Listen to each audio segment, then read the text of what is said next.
Hi mga kapit. Naunsa naman to ng mata. Uy, pila ka adlaw na migang walay tarong tulog. So, maayong adlaw ka natong tanan. So, karong adlaw na pod kay naginahinay na po tag arrange sa tong gamit nga dalunon karon kay wedding mata karon.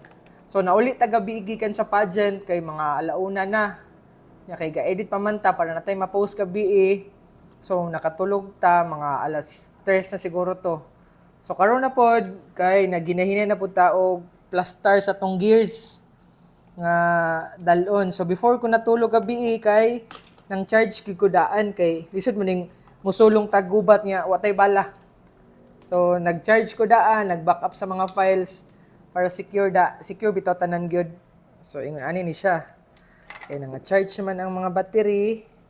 So ato na pong i-arrange para po dili gubot o dili bitaw dili mga bungkag diri sa maleta.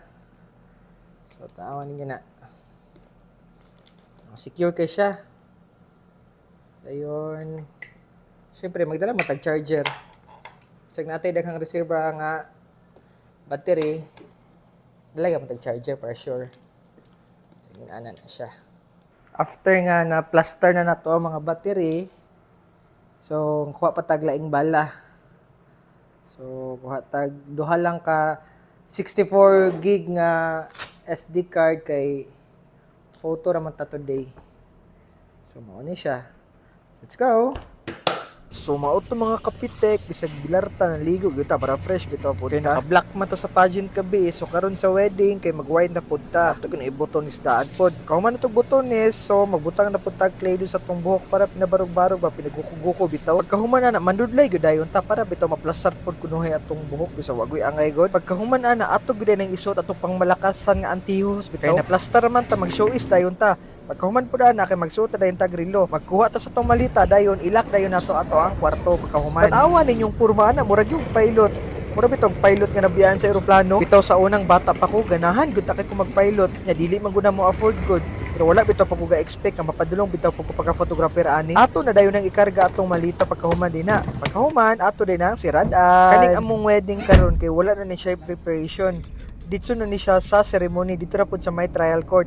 Pero karon ato sa pong sugato ng ato ang couple kay dili man sa taga Aurora god taga Mahayag maguni sila. So before mi niadto sa trial court so ato na pud silang gikuhaan og post up daan. Kay may na lang bitaw ikaw man didto kay dito na lang dayon. Natanawan atong migo. Magsilpi-silpi pa daan. Kani ilang wedding karon kay intimate ra day ni wala na bitaw abay. Real quick ra kayo ni among shoot. Siguro nag-shoot mi mga 20 minutes lang ani. Pero believe kay kuan nilang duha. 3 months pa ba sila uyab pero naka-decision sila. Paspas man kayo tong post up so maghinahina na pud tag biyahe pa dong sa trial court. Kay judge siya maguna mo kasal ani nila karon. Tanawa na ninyo mura nagpadong airport. Huh? Saka na siya nginging daw nginging. Brom brom.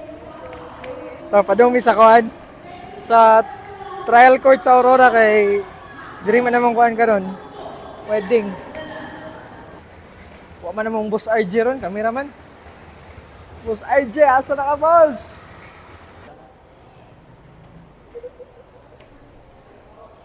Nilak naman itong bride. Mamuli na ta. Maturity by which you make room for each other in your lives, as well as medical and other necessary expenses, such as the acquisition and maintenance of with children, if you have. So,